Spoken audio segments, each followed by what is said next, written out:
ইংল্যান্ডের টেস্ট দলের captain Jos Buttler 2 ফরম্যাটেই বিশ্বকাপ জিতেছেন তিনি। তবে কেরিয়ারের শেষ দিকে এসে নিজের নাম বদলে ফেললেন জস বাটলার। মূলত নিজের নামে ভুল উচ্চারণ থেকে রক্ষা পেতে এমন সিদ্ধান্ত নিয়েছেন এই ইংলিশ ক্রিকেটার।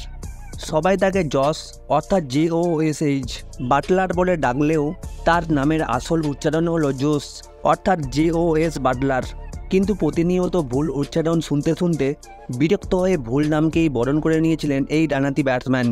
ইংল্যান্ড ও ওয়েলস ক্রিকেট বোর্ড আনুষ্ঠানিকভাবে বাটলারের নাম পরিবর্তনের বিষয়টি নিশ্চিত করেছে।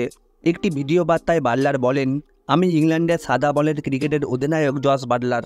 সারা জীবন আমাকে ভুল নাম ধরে ডাকা হয়েছে, রাস্তায় অপরিচিত মানুষ থেকে শুরু করে আমার পরিবারের সবাই।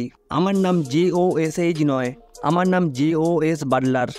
এখন এই সমস্যার সমাধান করার সময় হয়েছে, একদম সমাধান করে ফেলেছি, সবার সুবিধা হবে। এখন থেকে আমি আনুষ্ঠানিকভাবে জস বাটলার।